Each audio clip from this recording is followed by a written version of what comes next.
Good evening. I'm going to call our June 7th, 2017 meeting to order. Please join me in the Pledge of Allegiance. I pledge allegiance to the flag of the United States of America and to the republic for which it stands, one nation, under God, indivisible, with liberty and justice for all. Thank you. And in accordance with Massachusetts law and school committee policy, I hereby grant exclusive permission to Milton Access TV to record and broadcast this meeting. So our first order of business is citizen speak. I'm sorry, yes. Let's approve agenda. I have a few minor modifications to the agenda. So under chair report, after summer schedule, I have Milton Public Schools retirement and high school graduation. And then under executive session, I don't believe we have minutes for approval. So I'm going to strike B. And with that, we'll move to citizen speak. So, citizen speak, I believe we have the Pierce players.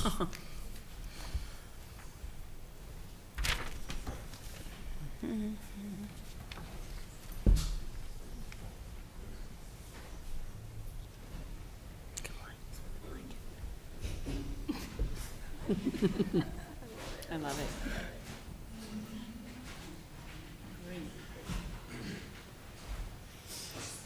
Yeah, no worries, no worries.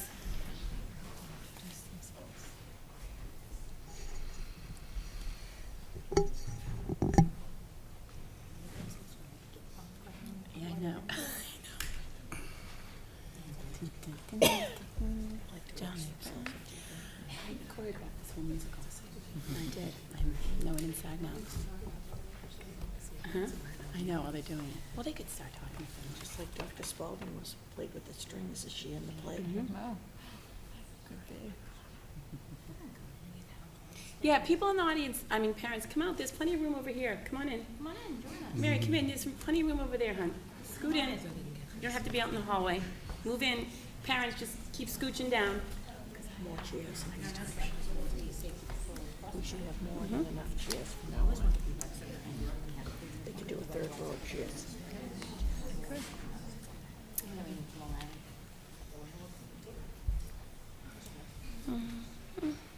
The mic out.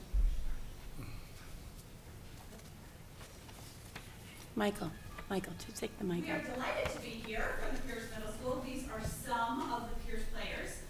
And this week we are very excited. Tomorrow is opening night for your A Good Man, Charlie Brown.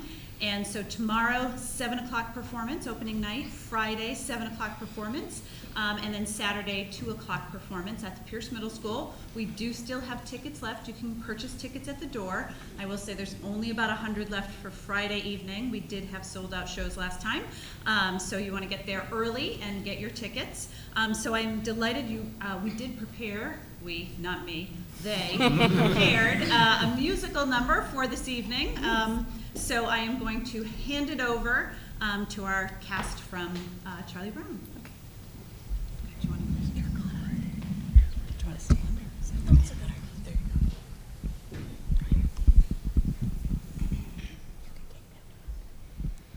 go. Oh, Lucy, I'm so depressed.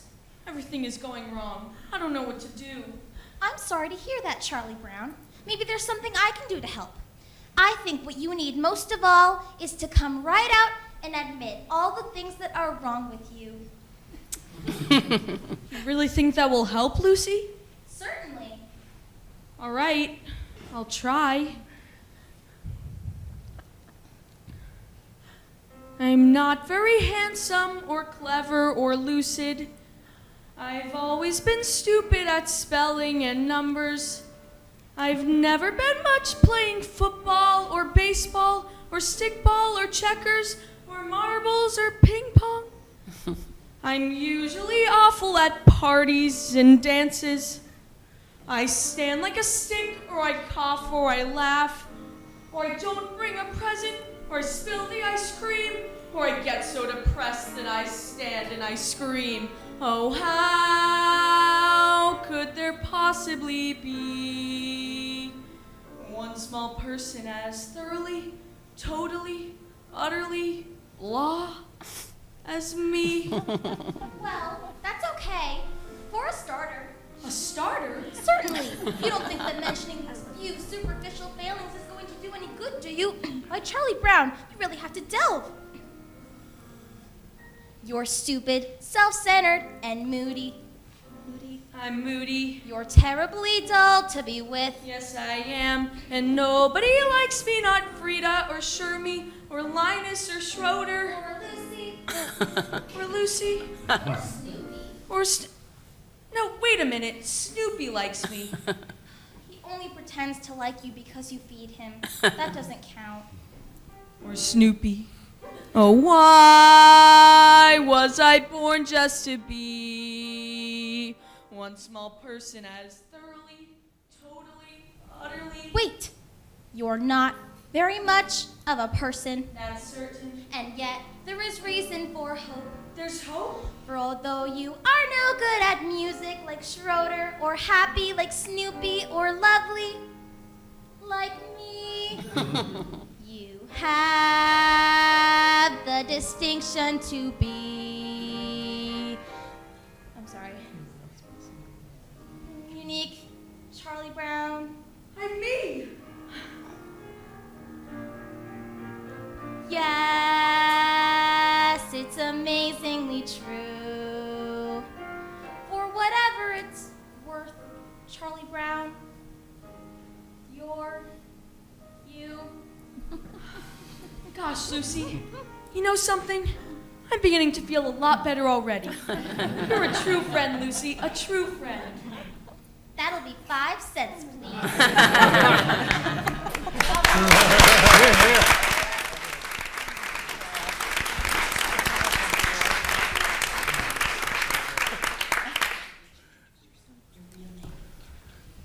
All right, so I'm Luke Palmer, and I play Charlie Brown in the show. I'm Olivia Kettler. I play Lucy. I'm Ava DeLeo. I play Sally.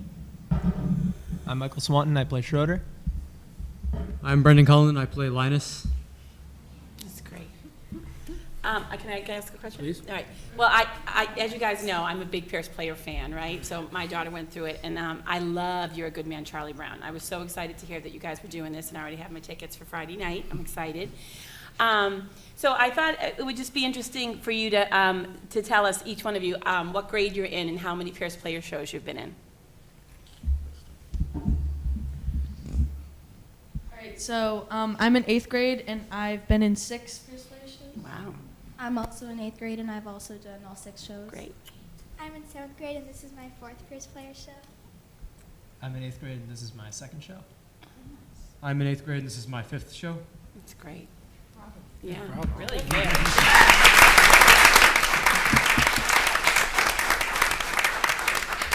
And I have one other question. Are you guys doing, who plays Schroeder?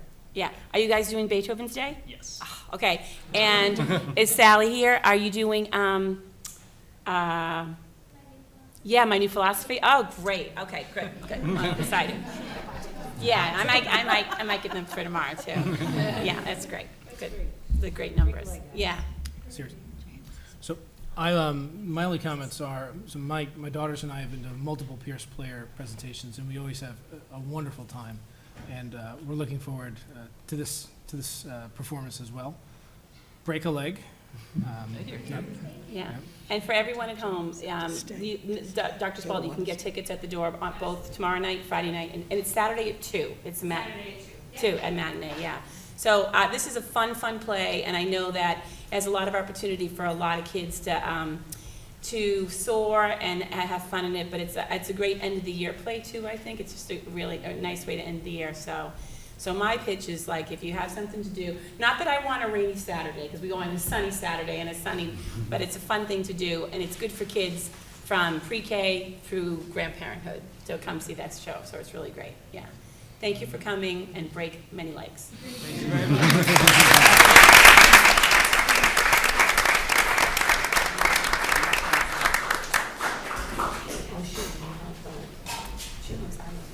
All right, superintendent's report. Thank you, Chairman Donahue. I'd like to invite up school committee member Varela had asked for the safety patrol to present this year.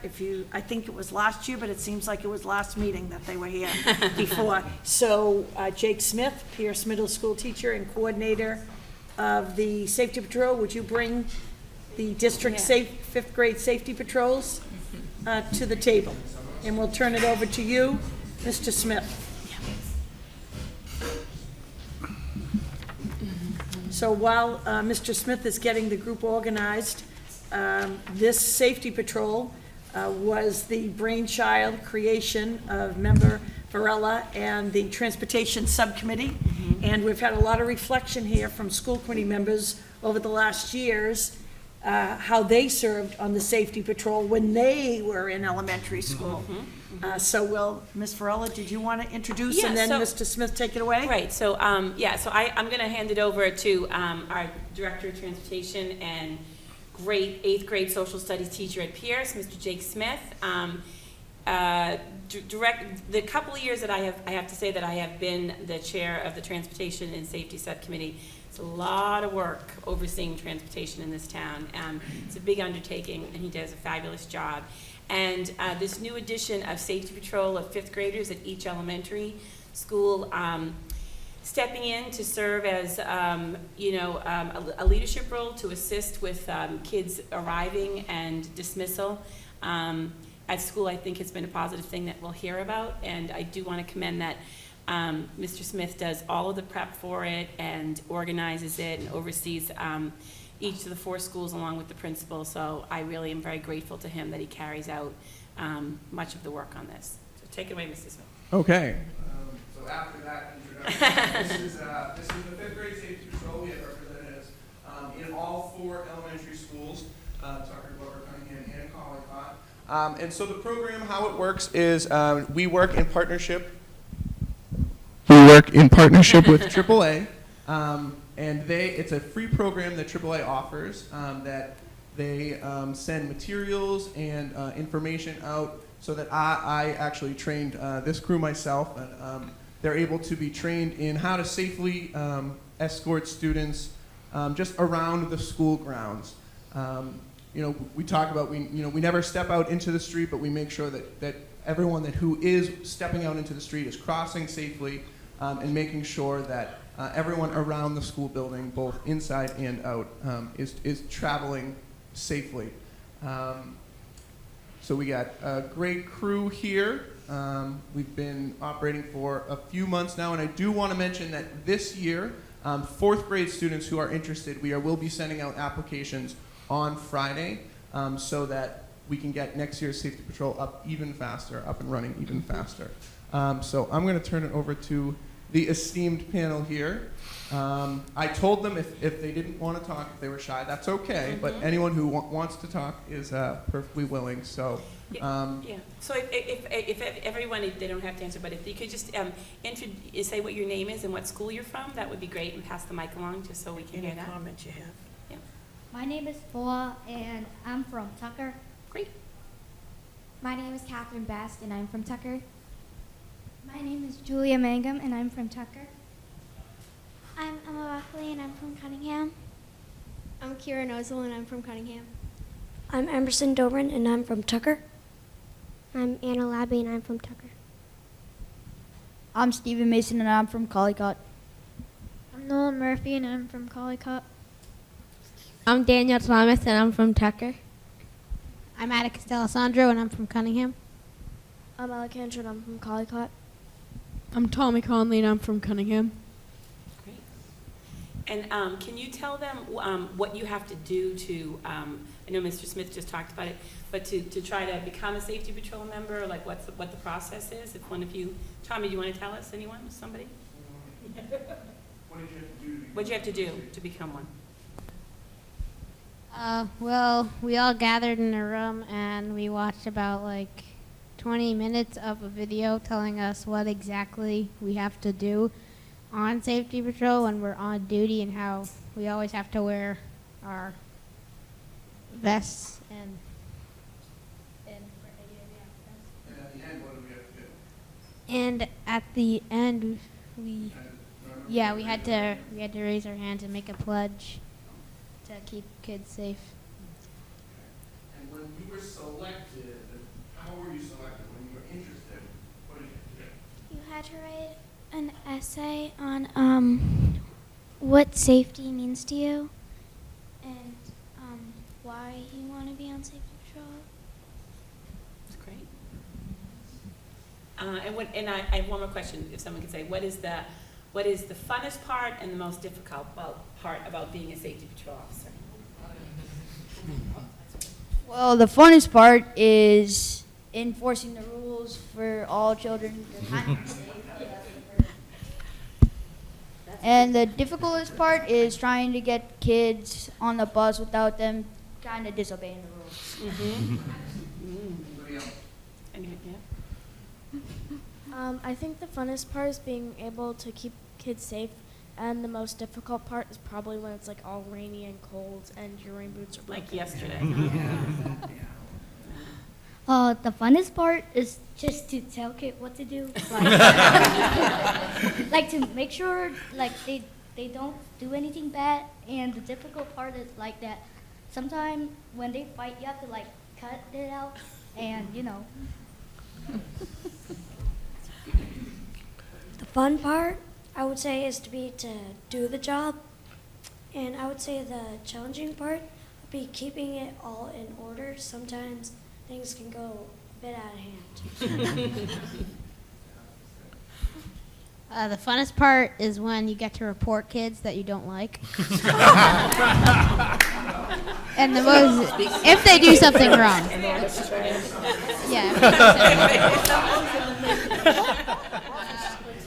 And the most difficult part is when kids are just like, whatever. Just rude. Yeah, thank you, it's really great. So I have a question. Do any of you have suggestions for us in terms of how transportation is managed and what goes on before and after Excellent. school? And I take notes. any thoughts?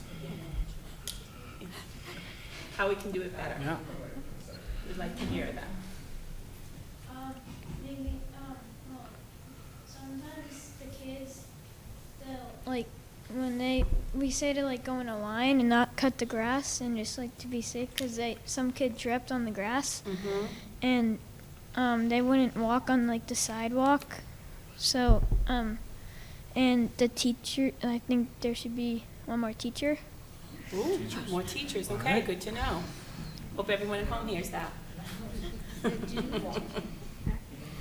I have a question. So every year, new kids are coming, and kids are going. My question is, how do you manage all of it? It seems very complicated, especially with the buses and their routes.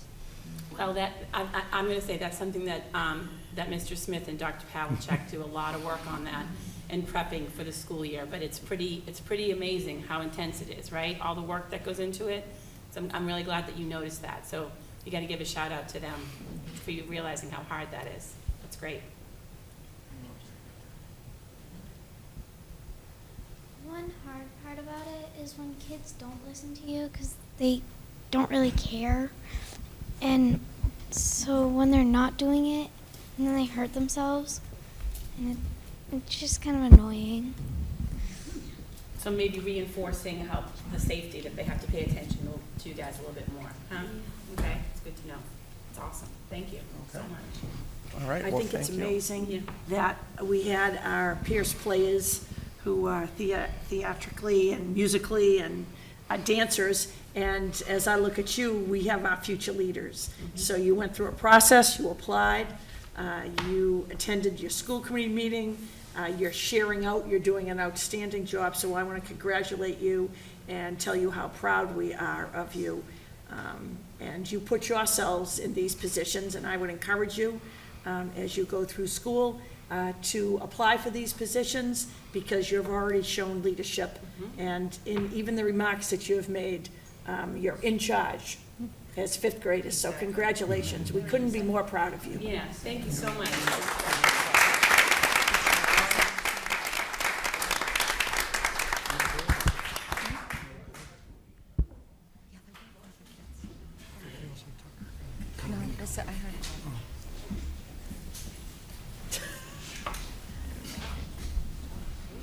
Thank you. And next, Chairman Donahue, I'd like to invite to the table, a school committee member had asked for a presentation from our food service director, Jackie Morgan. And so Jackie spent the day at a conference at Harvard today.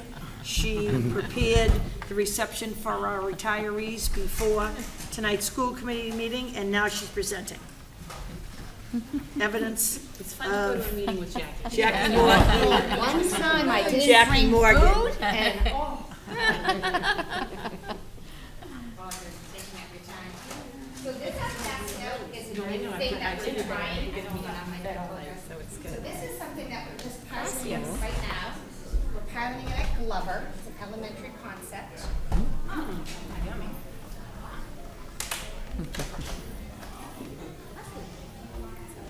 Welcome, Jackie. Thank you so much. And I, Yeah, you're on. am I on? And I brought spoons and You might want to take, might be more comfortable. I brought spoons and napkins in case you're hungry. So these that I just passed in front of you are little power packs. And I worked with some students in kindergarten at Glover School. And those of you who are parents know that we have this little thing called the Lunch Muncher on Tuesdays and Thursdays. And they wrote me this most beautiful letter that they wanted it every day.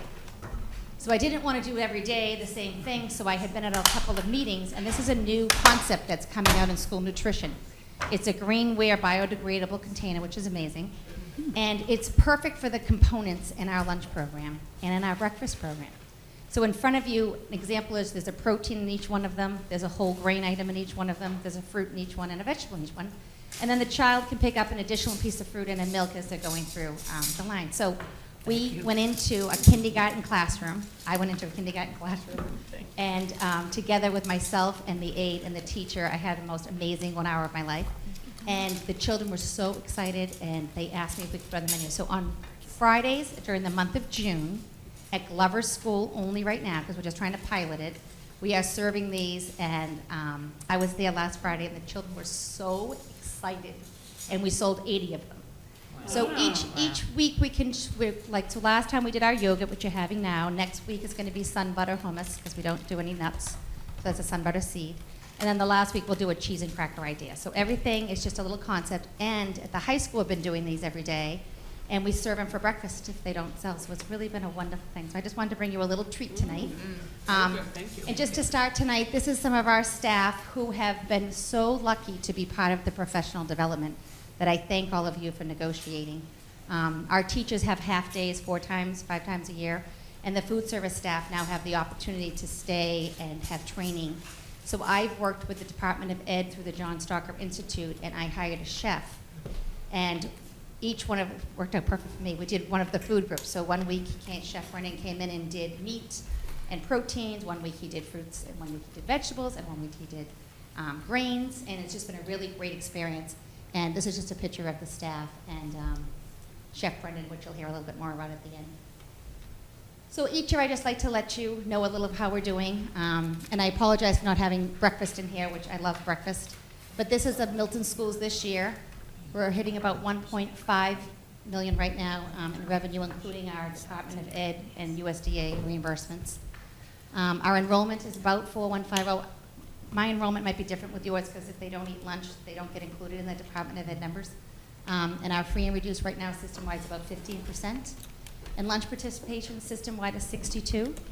But breakfast is what I apologize for not putting on this slide. Our breakfast participation is really doing great, and it's a huge thanks. Superintendent Gormley is my biggest breakfast champion. We have breakfast in the classroom in 3 different grades at Tucker School, where we actually roll the cart upstairs and we roll it into the classroom.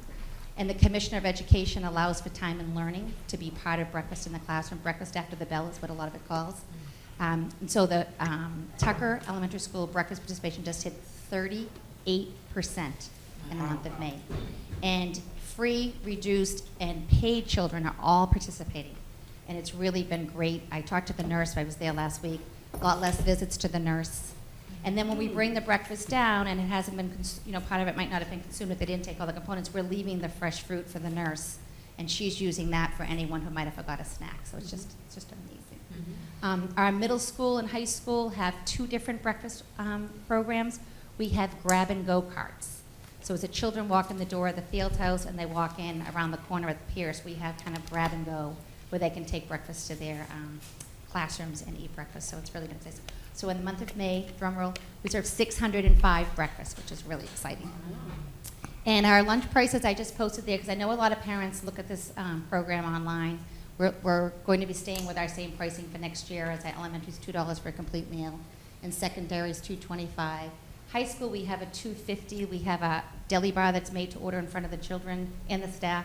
It's an old neighborhood, thin and trim, very healthy, a little bit more expensive.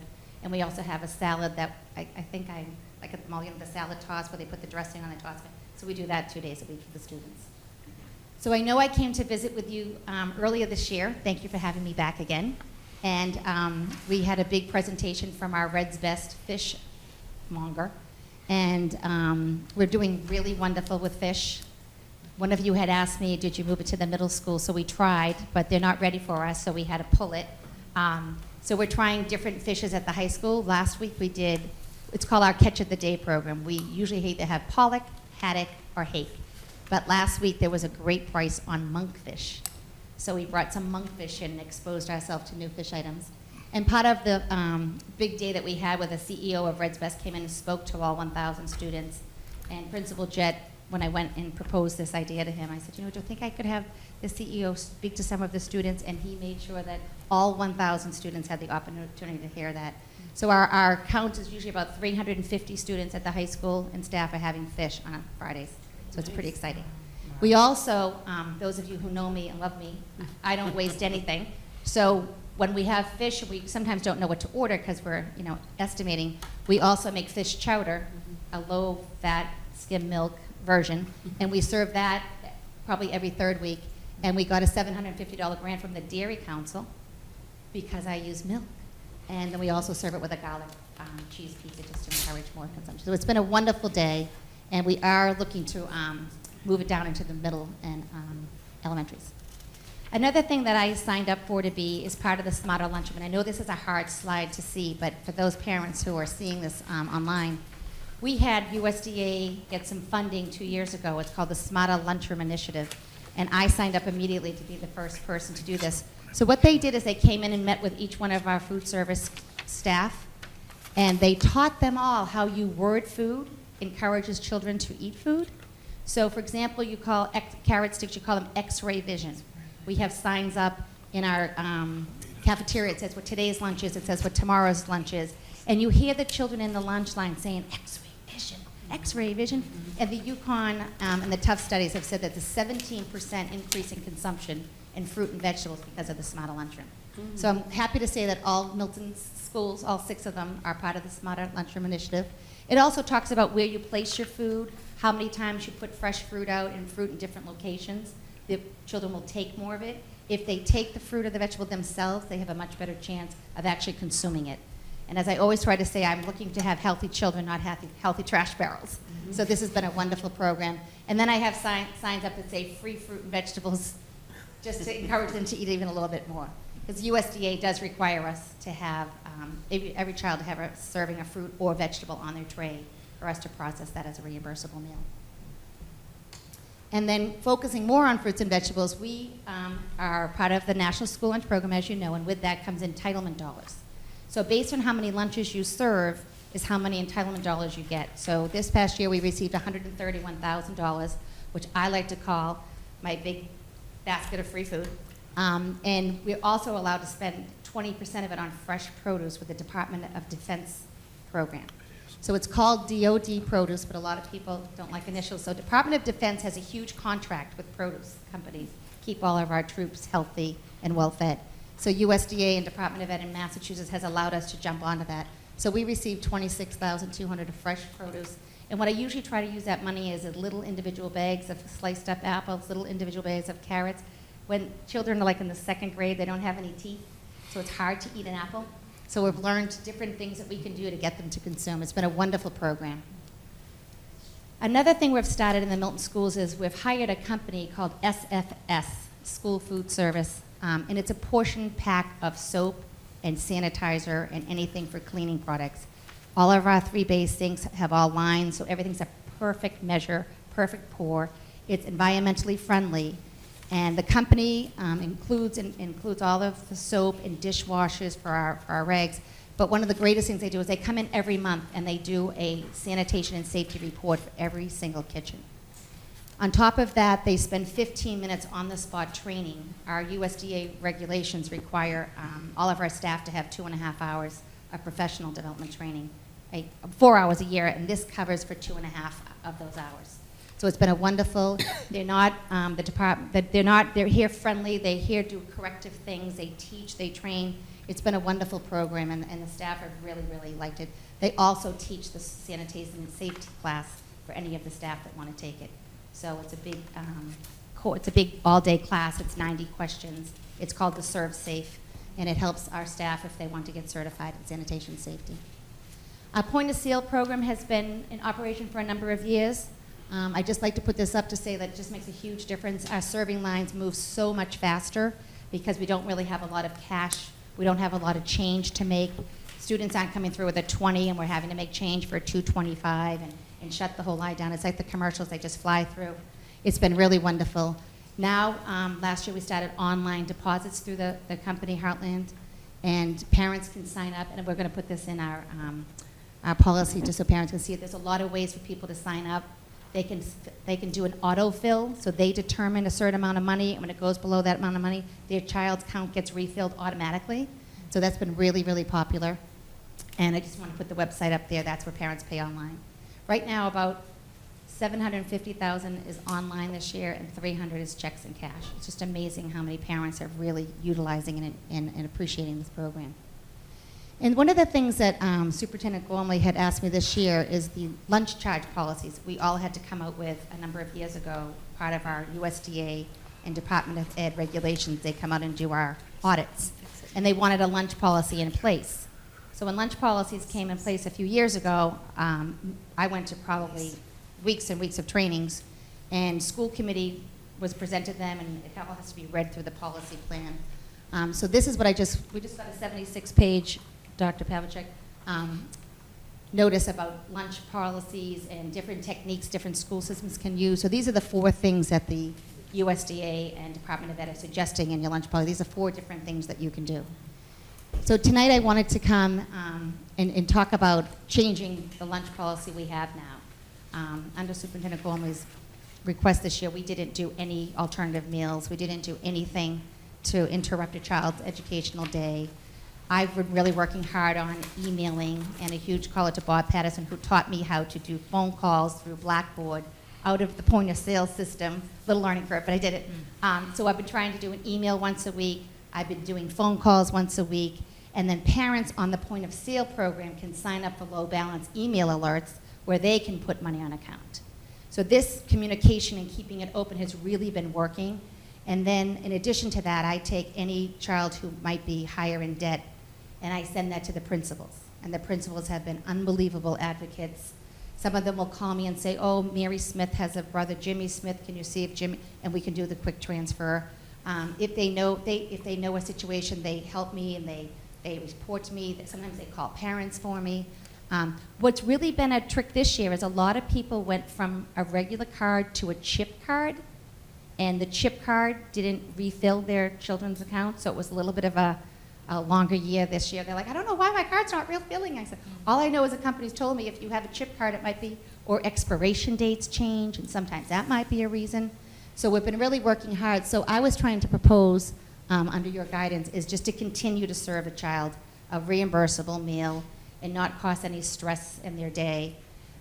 We know it's never the child's fault that they don't have money, so we don't want to interrupt their learning day.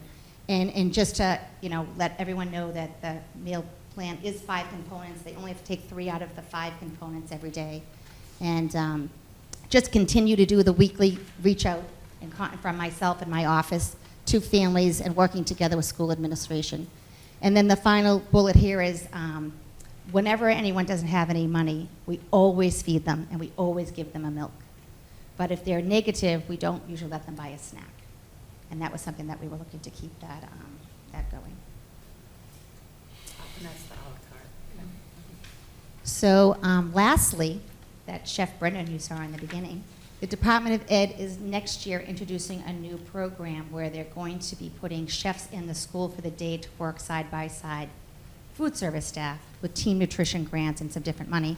So I got a call last week. I always say yes. I got a call last week if I would have Chef Brendan come in for the day and work with my staff and do something totally different that we've never done before. And I'm like, I know exactly what I want to do. So I've been trying to understand pho a little bit better. My husband and I went out and we did it by ourselves. Don't ever do that. It was just really bad. And so then the next time we did it, our 30-year-old who's a professional in pho, he's like, Mom, Dad, let's go. I'm taking you. And it was just amazing. So when Brendan had emailed me and called me, I said, you know, I'm really looking to do pho. And he says, Jackie, I worked in a noodle store. I worked in a noodle restaurant for 3 years. I'm like, oh, that's just great. So on June 14th, we are going to have pho at the high school. Pho, if you don't know, is either rice noodles or egg noodles, and you build it in front of the child as they tell you what they want. And we're going to have bok choy, and we're going to have carrots, and we're going to have pork, and we're going to have chicken, and they can just choose what they want as the line goes along. And then as we fill it with the hot broth, which was going to be all seasoned with amazing things, the stuff I just had to put in my order last week, I've never heard of half of them. And then once the children come by us, then they're going to go to a cold station where they'll fill their bowl. This is what you do. You do Thai basil, you do mint, you do scallions and onions and all kinds of stuff. And then we're going to have sriracha in hoisin sauce and some other things. So really looking forward. And any of you are available or around, I'd love to have you come in and see our new pho. It's a big 32-ounce bowl, so it will be a substantial lunch for the students.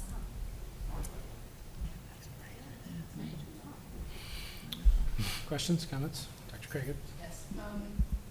Part of the reason that I wanted to have you come here today, Jeff, was not for the self-interest of food.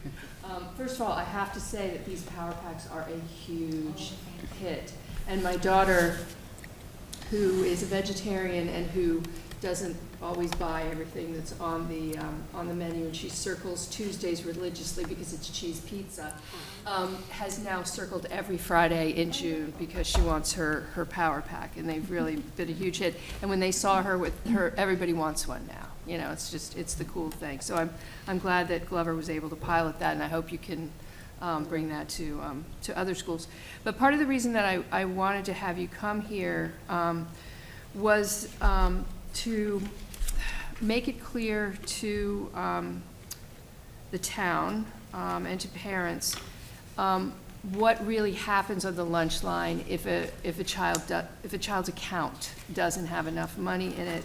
And I think you explained that really well. I mean, there seems to be a lot of misinformation out there that the schools give them some lame cheese sandwich, and everybody knows that the kid with the cheese sandwich doesn't have enough money in their account or whatever. And so I just wanted you, I know the difference, but could you speak to the difference between the alternate meal and what you mean by a reimbursable meal so that the viewing public really knows what that means? So we always serve reimbursable meals in Milton schools. Okay.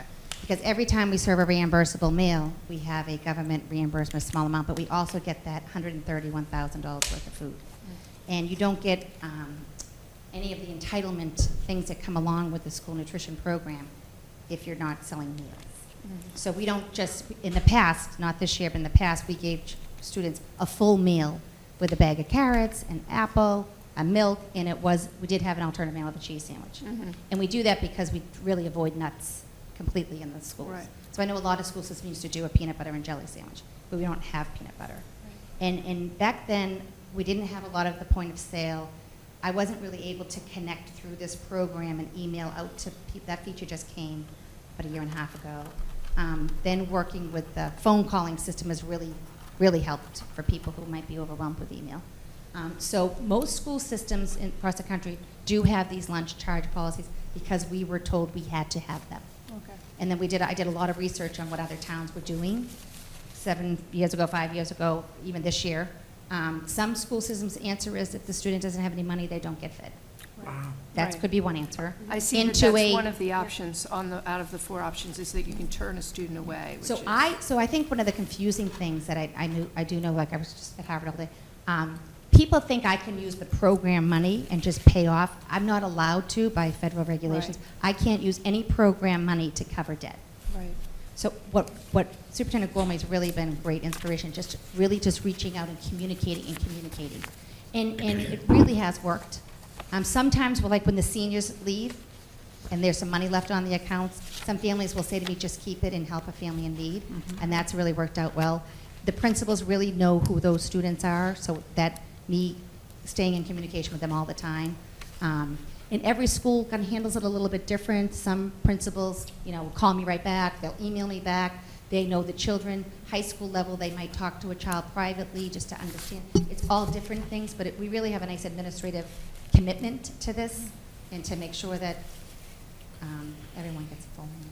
And one more clarification is that because of the card system, no one knows who's getting a free lunch, who's paying full freight for the lunch, who's in debt, who's not. It's just the card swipe, right? So we don't use cards anymore because they don't remember them. Okay. So we use PIN numbers. Okay. For all of the breakfast programs in grades 6 to 12. So that they just fly through the line. Just haven't seen anything like it. So we do say quite often, time for new check, time for new check, time for new check. We do say that at the cash registers because it's just another form of communication. Right. Sometimes even when I'm jumping in cash, we might point and say, honey, we need to get it. We might. So the children are supposed to look at this big screen. It's like a big computerized register, but they're just so busy flying through going to get a seat. So, I try to say to the staff, turn the screen so that they can see their own private account, but they're the only one in front of that. Okay.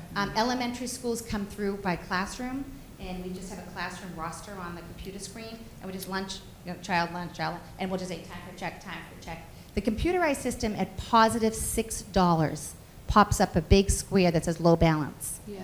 And the cashier can't do anything until she accepts that, says time for a new check, and then process it. So there's a lot of conversation at the register, time for new check, time for check, time for new check. We say it very fast because they fly through. But really, I don't think anybody remembers when they go to math or recess or English to tell their mother that day that they need a new check. Right. So we understand that. They're just children. Yeah. So the emailing and the phone calling has really been very effective. I never But hear there's it. no alternative meals. No. Right. It's the same meal that all of. Whatever meal they 4,000 want children is get. the meal the they only, get. but the only thing they get turned away from is you say the like a la carte snack, like they can't get like the ice cream or the blah blah blah, and that's is what it is. It usually gets them to bring the check in tomorrow if they can't. Yeah, I know. But it's just a we'll always give them a milk because maybe they have a lunch from home that day, and we'll always give them whatever meals on the menu. If there's 17 choices at Milton High, they can have any of the 17 choices. Great. That's great. In my phone. And I have one other question about the chip.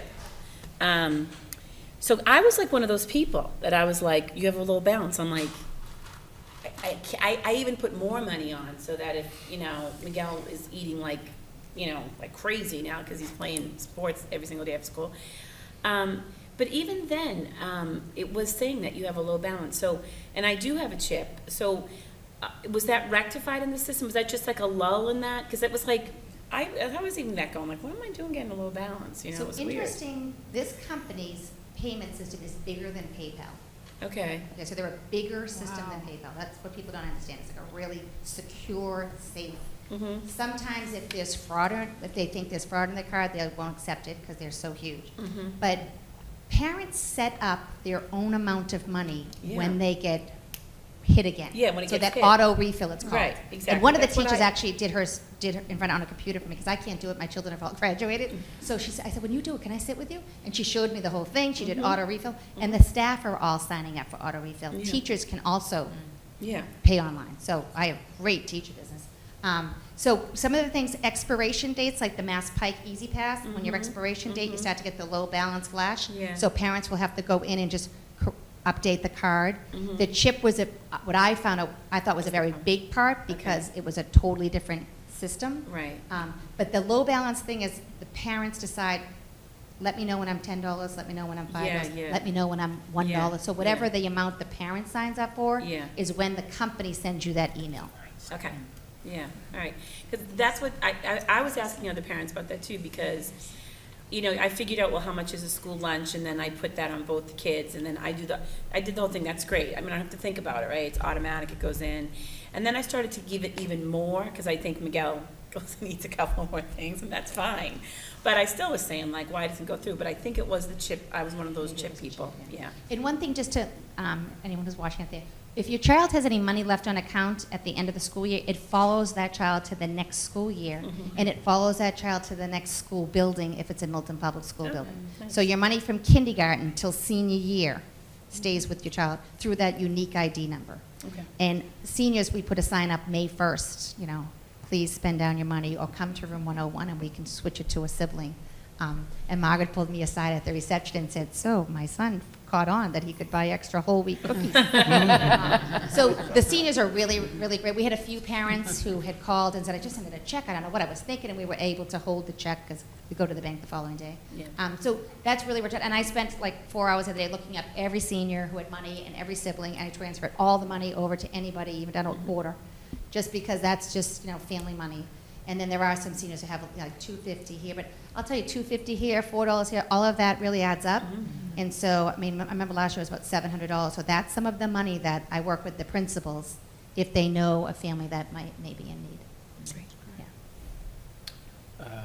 I just Go have ahead. one last comment.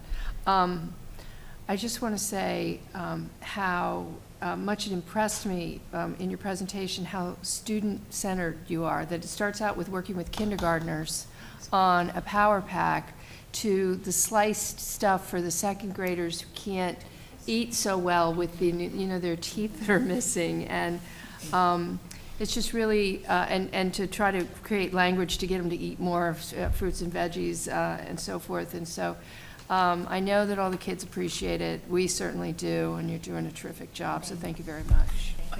Ms. Varela? And I know I say this every year when you come, but for parents viewing at home too, I have to speak to Jackie's, to kind of echo what Dr. Craig had said, but her sensitivity and her engagement with families and kids. As somebody who has food issues, both of my kids, Miguel has peanut and egg allergies, and Grace is a type 1 diabetic, so I spent a lot of time with Jackie, but they eat lunch at the Milton Public Schools, both of them, because I wanted them to have the opportunity. And any parent at home who might not know, and I know if you have any kind of a diagnosis where there's a food issue or an allergy, an intolerance, a dietary concern, Jackie is amazing to sit down and work with you and with the staff at the school so that your child can go through that line like everybody else and figure out what they can have when they watch out for them. And all of the people that work in those cafeterias, they know who has those food allergies, and they, even if they're young and they're like, oh, they pick something that they shouldn't, and just knowing that they need so many carbs or fruits and things like that. And that I have to commend you, I don't know how many times over, because that's just such a great thing to, for kids who are maybe struggling socioeconomically, they can eat. Kids who have dietary issues and concerns and allergies, they can eat. So that whole experience can just be another environment where they can just socially go along with the crew and feel welcomed and not like that outcast who has to eat the special meal or things like that. So I really need to commend you for that and let people at home know that if something like that happens, give her a call, email her. Don't think that you can't work with her so that your kids can sort of participate in the program. And it's really, really remarkable what you do. So thank you, thank you, thank you. Yeah. Okay. So before you leave, a couple thoughts. The first was, I know our technology department is in flux, but I would love it if when that is settled, you talk with our technology department about prominently placing a link to your website where parents can re-up their charges, and so they don't have to hunt and find, putting it somewhere on the front pages of all the schools and someplace easily accessible where parents go a lot, so it's sort of there. Or in the student portals that we're developing, just so it's there. I'm sure, as others have pointed out, that you are very, very in tune with with your students, our students, and different needs and different settings. And I'm sure that there's an opportunity for some professional development to talk to students and your staff about how you approach students who may come in and their balance may be low, and for a number of reasons. But I think that would probably be a good opportunity for you. And then my last two suggestions were your notice that goes out when a student reaches a zero balance. Have you thought about sending that notice out when it goes to $5 or $6 when you get that low balance warning that the cashiers get, so that you're not chasing people when they're negative, you're chasing people when they're just before they get negative. We can control whatever amount of money we do, but I would say most of the families are getting those from the myschoolbucks.com website. They have signed up. When you sign an account, you check a box, balance, email, and you state, email me when they're $10, email me when they're $5, email me when they're $1. They decide, but I could absolutely, do that to have people. I don't want to email everybody every day. No, I can absolutely, if you want me to. I'm trying to make it easier for you. Right, so no, I appreciate you're not that. chasing people. I appreciate that.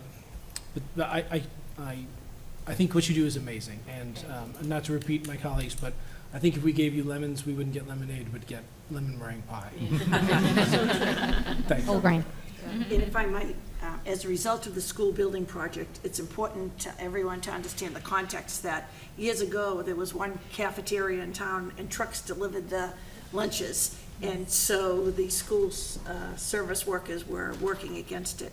But Jackie Morgan has taken this food service program, and she's been the president of our organization in the state. She travels to national conferences. She was at Harvard today.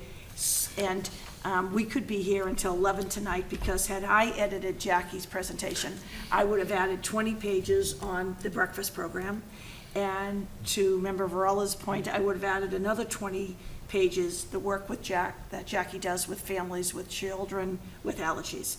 And to Ms. Varela's point, a parent has called me, and Jackie will meet with the parent. They'll go over the label of every food at an elementary school, and it is above and beyond, and it's extraordinary. And I see James Jett in the back. You've made these principals and administrators advocates. Jackie said because James Jett talked about the fish, all the high schoolers ate the fish, and so it's contagious. And so for children who might not have nutritional meals or 3 meals a day, you, as you said, make the breakfast and the food lunch program part of the school day. And I'm indebted to you, and this will be on the web tomorrow. And to the point, though, that across the nation, newspapers are reading about alternative meals and children not receiving meals when their balances. And so to Member Craig Head's point, in the Milton Public Schools, every child receives the lunch. Thank you. Thank you. Thank Thank you, you, Jackie. Jackie. Thank you for the treats, yes. I've eaten very well tonight. Thank you, Between Jackie. the two things. So very briefly, happenings. First, Assistant Superintendents Pavlicek, Sheehan, and I had the privilege last night. The Norfolk County Teachers Association recognized our payroll person, Barbara Pakalnitis, with the Service Award last night. All of the school districts in Norfolk, we were at Lombardo's and Lantanis? Lombardo's with, I said 1,000 people. And our own Peg Turner, who is retiring, was the honor award recipient. Big round of applause for them. Many Milton Public School employees went out. Our kindergarten screening, we have, as of today, 325 students fully screened, and this team at the elementary level, who really learned everything they know from Member Rose Marin, they said the returns were that it was the best kindergarten screening ever, from t-shirts to snacks to every day they came down, I said, was there any crying? Was anybody screaming? And so it's seamless now. So Member Rose Marin, did you want to speak to that process and how successful it was? Well, I think it's a very warm welcome by the Milton Public Schools to welcome to the schools, and a very positive experience for kids and families who all come a little bit nervous about what it's going to be like. And we used to joke about the walking the kids down the aisle in the center of the library going back with a lot of trepidation about where am I going, who am I going with, and then they come skipping back. They're just so happy about what they just went through. So it really is a great experience. So we already know the families. The nurses have sat down with the families, the administrative assistants. We know who's coming. Yeah. Thank you.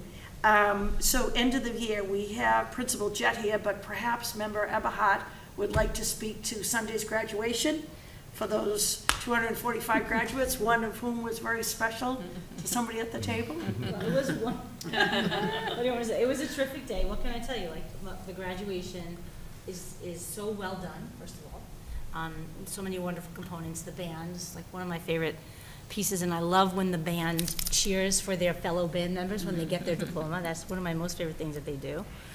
And my family, who comes from New York, thought it was extremely efficient ceremony. They loved that. It like zooms right along. And you know, Mr. Jett, you know, spoke about the senior class and all of their achievements and their accomplishments and, you know, all the opportunities that they had. And it was so amazing. And yes, of course, my son Michael graduated. And He was valedictorian. He was valedictorian.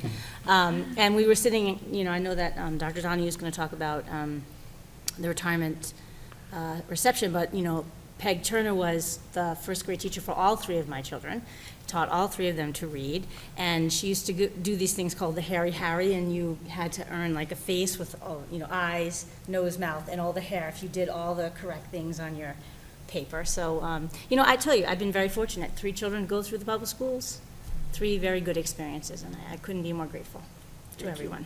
No one could have said it better tonight. Senior Awards Night, over $130,000 from individual citizens in the name of relatives to organizations, nonprofits in this community were given out to our seniors. Last Wednesday night, the Boosters Award ceremony. Dr. Craighead, your perception of the Boosters event? There are quite a number of athletes. You saw them all. But yes, we did. We saw every one of them. You know what is, it struck me last year, my first year attending the booster ceremony and the senior awards, and it struck me again this year, is how many of the same students are at both events. And so they're high achieving in academics, and they're also achieving on the playing field. They're involved in both, and they're just really well-rounded students. It is a great event. The food is always good, and the company is great. And it's wonderful to see all of those students and getting the award for, you know, the one who's the most improved, even if you're not the one getting the D1 4-year ride. It's really a great event, so I was happy to go. And you hear from every coach. Yes, you do, every single one. And multiple times for some that coach quite a number of teams. I think we saw Coach Shaw up there 6 times or something, yeah. And also, I should have James Jett up here, and I would tell him tomorrow, so I'm glad you're in the audience.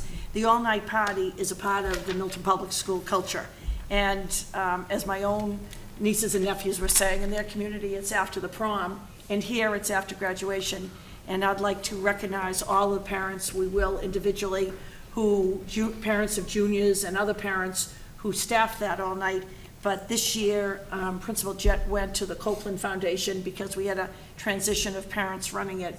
And a big round of applause that they immediately responded within 24 hours and funded that night, that I say to the high school principal, I believe could possibly save a life. So thank you to the Copeland Foundation. You saw tonight a reminder, in case you weren't here with us during Citizen Speak, Pierce Players, Your Good Man, Charlie Brown, Thursday night, Friday night, and Saturday afternoon. Saturday morning, you can have a social life through the Milton Public Schools. Saturday morning, our partners, Beth Israel Deaconess Milton, is having their 8th annual community 5K health walk. It begins at 9:30 till 2 o'clock up at the hospital. I encourage all of you to attend. And a presentation in the morning will be highlighted by BID Milton has awarded the Milton Public Schools two $2,000 grants. One grant to our health director, Noel Vigay, to fund speakers next year for parents, and another $2,000 grant to the Tucker School to fund a graduate doctoral program school adjustment counselor. Do you have another one? They just committed to $250 to the girls' track team for the passion. Unbelievable. Principal Jet just added that $250 so that our track towards the bottom line for our track team, girls' track team, to go nationals. So BID is an unbelievable partner to the Milton Public Schools. Reminder, Ms. Dobrint and the Milton Junior Women's Club, Tuesday, June 13th, is the Milton Road Race. A very special event chaired by two Glover parents. It will be at the Milton Library on June 14th, which will be your meeting. You'll be having a volunteer reception from 6 to 7 and then a meeting, but you can, I believe it starts at 6, in the name of our elementary art teacher, Caitlin Clavet, 5th grade artwork ace from children who are in the enrichment program, and children's work inspired by Miss Clavet. There was a fundraiser. Magnificent boards were purchased that it will be in every elementary school, and that display will be at the Milton Library on Wednesday, June 14th. You're having your reception. I don't know, some people call wanting to know the last day of school. I don't know why. On June 23rd, it's the last day of school, a half a day.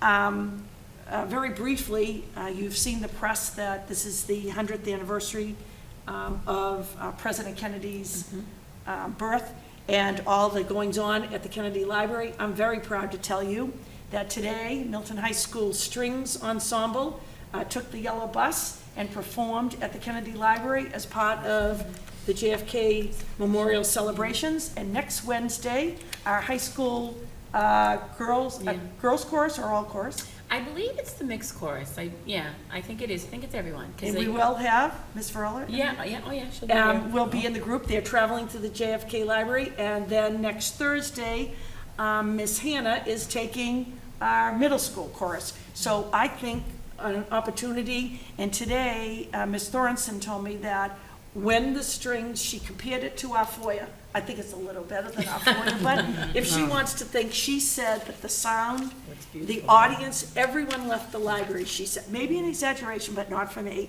to come and hear the group. And as of tomorrow, their 20-minute presentation will be on the JFK Library link. But not to worry, if you can't find it, I'll send you a link so that everybody will be able to enjoy it. Very exciting. Last weekend, I might ask Member Varela to talk about Great East last week. Yes. So I believe that, I just know, I don't know I have about the results. All right, yeah, I don't know, I knew the vocals, but not But will the you strings. tell the story about Great East, what they do, and then they go to the party? Yeah, so those of you who don't know, but the fun part of Great East is that it's the middle school, the end of the year district competition that they have the strings, the band members, and the vocals enter, and it all depends. Sometimes it's mixed chorus, boys chorus, and again, strings and band. So in the morning, I believe it's usually in Andover. It's in the North Shore in Andover. So they go and they compete in the morning, and then in the afternoon, they go to Canopy Lake Park for the rest of the day. So it's a nice reward after a year of effort. Yeah. And so the results, our concert, we were given results all day by Twitter and email. Concert band 7 and 8 gold award. Boys chorus 7 and 8 gold award. Girls chorus 7 and 8 platinum award. And the string ensemble 7 and 8 platinum award. And one of the groups was told that they had never, by the judges, they had never heard such a talented group perform at this competition. Great. Wow. So Wow. amazing. Excellent. Very briefly, we have a Milton Public School parent who has brought junior achievement starting at the Glover. And now I'm proud to tell you the Collycott, Cunningham, Glover, and Pierce are all immersed in junior achievement. And I might have that parent and one of our principals come and briefly share with you what I say is a program that plants a seed for a future career. We had school committee members Varela and Craighead go to Tucker Career Day. Do you want to share? It was fantastic. I had a wonderful time. I hope they did too. We each had small groups that we met with, 6 or 7 fifth graders who came prepared with questions for us after we explained a little bit about what our careers were, what we do, but also how we got to that particular career and what they would need to do. And they were just wonderful. They had great questions. And the off-script questions were some of the best ones as well. I had a wonderful time. I was really pleased to be part of it. Yeah, and I'll say, I was just like a late recruit, and replaced Superintendent Gormley. And so you have to explain that. What we did is we had a beginning morning reception with all of the speakers, and then we had student ambassadors that took us to our designated rooms, and we had 3 like small group sessions that went around. So you see what happened is in the weeks leading up to it, people signed up for what small group session they might want to go to. A college professor, superintendent of schools. So, you know, my day job, you know, I work at a publishing house, so the publishing professional was not on there. So I had 3 times a group of kids with their little clipboards come in and say, "You're not the superintendent." Miss Gormley. And they were very efficient. They had their questions and their clipboard. I'm like, we're supposed to go to Miss Gormley next, right? You're not Miss Gormley. So I had a little bit more thank goodness I'm a performer, tap dancing to do, to say, yes, I know I'm not, but you know, I'm going to speak about that. I said, because I was planning on talking anyway at the end, even though it was career day, to talk about volunteerism and civic duty, and was going to talk about my work on the school committee. So I had to do a little bit more of that because they had a lot of questions about things, why we run the school the way we run the school. But it was still a great day. But that was my big thing. I had to. I heard the. So I'm not Mary Gormley, but I'm doing the best I can. Yeah, it was fun. A+. Yeah. Last night, I was pleasantly surprised.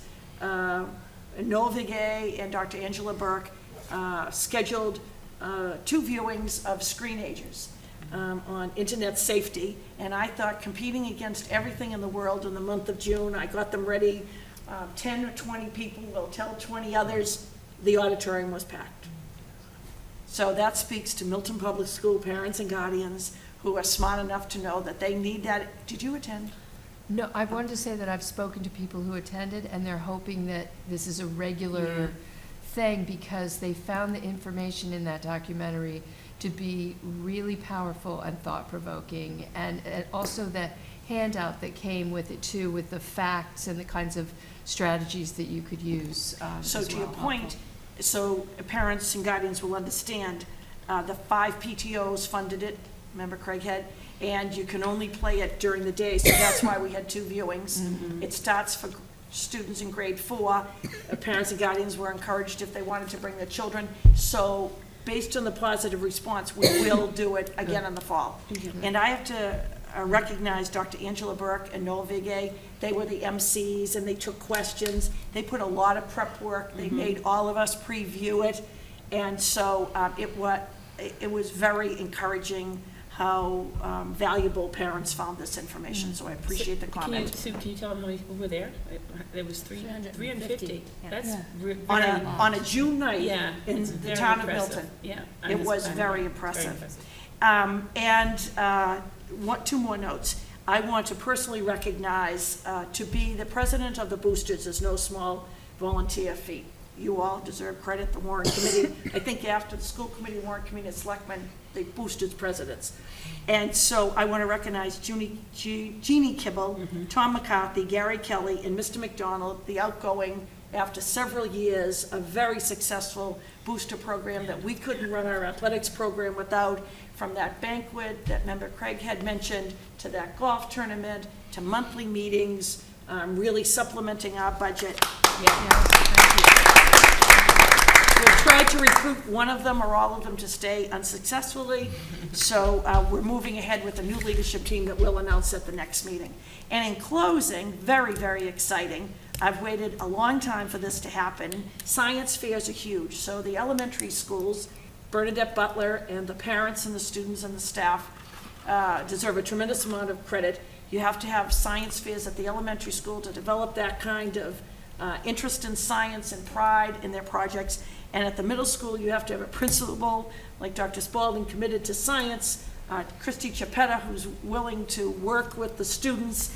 And she told me that she sat there for 2 years and she watched who won, and she learned how to go to science fairs and what a science project. And we have one young woman, Anna Fahey. She starts work today on next year's science fair project. But I want to recognize Anderson Corman and Baron Clancy, who you've met at this table, and they're coming next week. But I couldn't wait. They took second place in Worcester at the state science fair. They're going to bring their science fair project to show you. And Anna Fahey took third place. And Christy Chiappetta told me that they were up against some unbelievable science fair projects. And to me, those are the seeds of careers. And they're going to come to the next meeting and share with you. That's great. Thank you very, very much. You were very patient. All right. Johnny, can I just make a comment? Please. Thank you, Mary, for sharing all of those happenings. And going back to the awards night, I just want to say that one of the things that was very striking to me, having grown up in town, is how many family members who were donating scholarships to our graduates who, in honor of a loved one or an alumni. It was just so impressive that so many of them attended, and the write-up that each of those scholarships and awards were attached to the individuals was really very, very impressive. And I was sitting with Margaret, beside Margaret, and I knew so many of the people over the years. I kept saying to her, I know this one, I know that one. But it was very, very impressive to see how many family members come out to actually present the award personally. It was very touching and very impressive about the generosity of people in our town. And I want to speak to guidance counselor Scott Devlin, who organizes that night and works with those families and makes sure it's a huge undertaking. And much like graduation, it runs like, I had to teach this year and go, but I've gone many. But it's a big undertaking and it runs like clockwork. And I commend him and the guidance department for all the work they do in that. So we have to recognize Dr. Nick Fitzgerald, who was an English teacher at Milton High, who's now at Pierce, and Scott Devlin, they co-chair that. They start work today for next year. Does Dr. Fitzgerald still do it even though he moved down to Pierce? Yes. Yep. My apologies. Wow, I didn't know. So they there you go, Nick. Yeah, they yeah, co-chair okay. it. Yeah. Thank you for mentioning that. It's a very moving night for many of us. Thank you, Dr. Donahue. Thank you. Thank you very much. So Chair's report, summer schedule. I've spoken with the superintendent, and we seem to agree that in the month of July and August, we won't need more than one monthly meeting to satisfy the amount of business we're expecting to generate. So my suggestion is going to be that we currently have something on the books tentatively scheduled for Wednesday the 19th. I would like to move that 1 week further into the future to Wednesday the 26th. And so schedule for July Wednesday the 26th and schedule for August Wednesday the 23rd. And if people would like a moment to consult their schedules, or if they would like to defer final discussion of this to next week, I think either of those would be acceptable. Can I ask Ms. a Rowland, question? yes. Yeah. So my question also too, maybe that you'll address that next, is of those dates,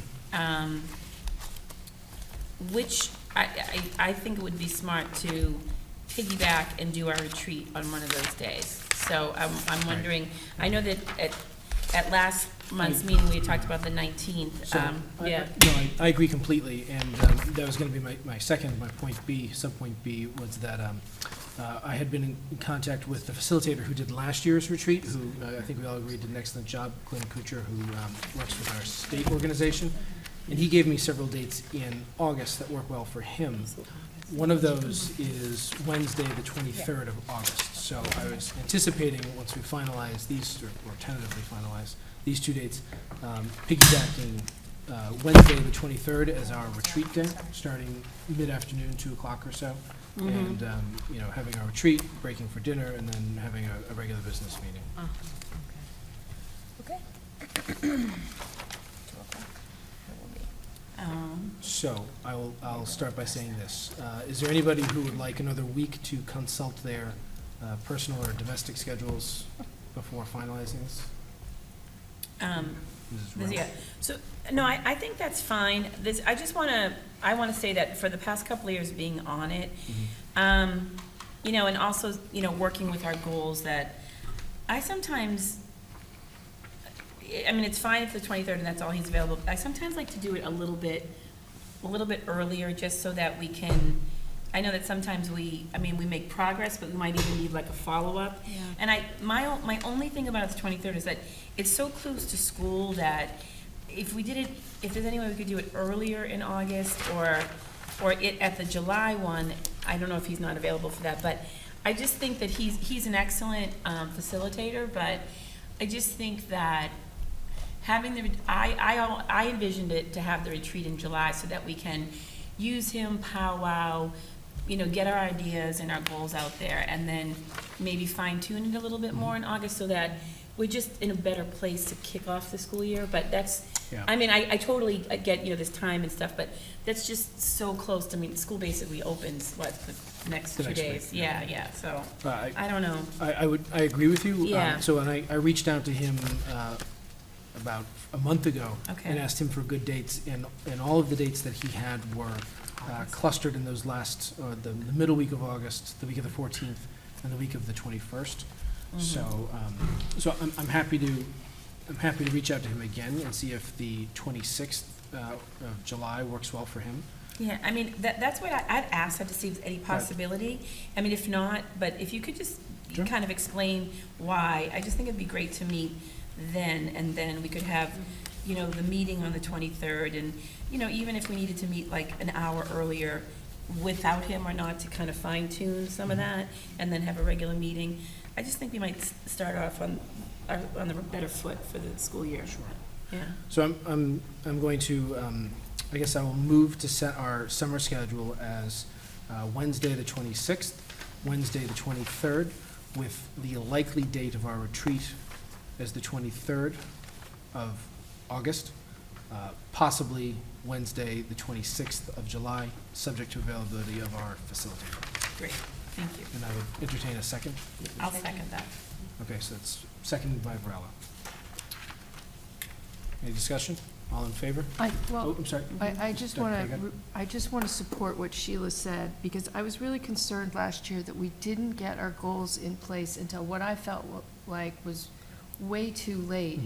And so I would really stress that if he can come any earlier than the 23rd on a date that we all have available, I think it's a great idea. And can I Ms. ask Varela? you, if, as good as Glenn is, right, and he's good, what about, who's also good, and I don't know, Dr. Patrick, when you go to the training sessions, the woman, is it, yeah. Is it Pamela? Is Pamela, No, she? maybe- The lawyer? No, she's the one who talks a lot about funding and finance, and I think she's also. I can't remember her name. But you know who I'm talking about. I know exactly who you're I talking don't know about. if maybe she might be available, if he isn't available in July. I think that she's always been very I'll look her impressive up. to me when I've seen her speak on various issues, that if he wasn't available, she really is very concise. She used to be head of the whole organization, from what I was told. Oh, Or no, maybe- she's younger than Glenn. I don't think so. All right, Not so, the person I'm thinking so of. let's, Okay. let's do this. Why don't Okay. we'll set I'll amend my motion. We'll set our meeting dates as July 26th and August 23rd, and we'll leave the date of the retreat up in the air. And I will take that feedback, which I agree with wholeheartedly, and we'll try and craft a date for the retreat that, with a facilitator that hopefully is a little bit earlier in the summer. Okay? Great, So- thank you so much. So that's moved by Donahue, seconded by Varela? Mhm. All right. Any additional discussion? All in favor? Aye. Excellent, unanimous. Next on the agenda This evening, we had a reception for the members of the Milton Public Schools community who retired after this year. So in alphabetical order, Ms. Claire Ingracia, Sonia Fisher, Marcia Goodless, Eric Cargill, Susan McFay, Veronica McManus, Eileen Mullen, Janice Powell, Margaret Turner, and Diane Walcott. We would again like to say thank you very much for your lengthy service in the Milton Public Schools and elsewhere, and your dedication to our district and our students, and we wish you the best of luck in the next chapter of your lives collectively. Thank you.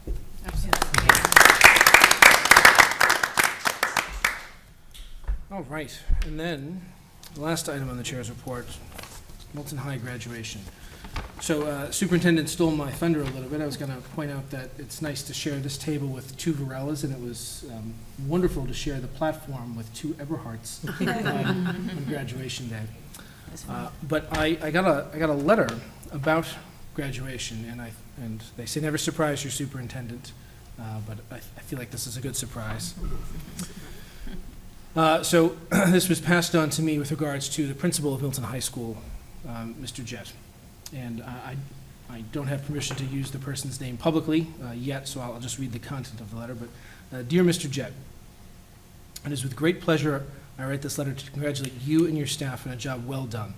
My son graduated yesterday, and the ceremony was a pleasure to sit through. He is the last of 5, all who have been involved in the Milton school system. From helping my children when you were a guidance counselor in the middle school to principal at the high school, you have always been a good leader and mentor.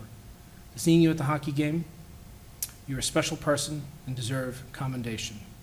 Yesterday, at the house, my middle son Christopher summed it up by saying, Mr. Jett, he's just the man. Once again, thank you for all your hard work. It is not unnoticed. God bless. P.S. The band was awesome.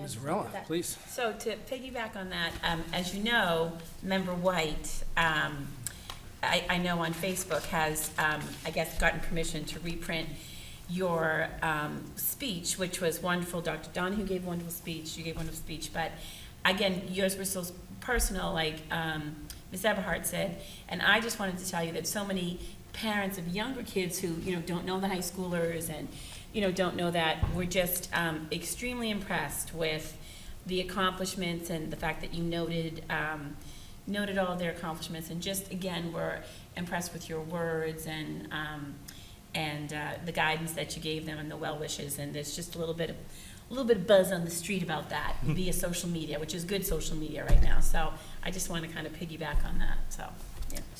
Thank you. Thank you for all you do, and thank you for staying late.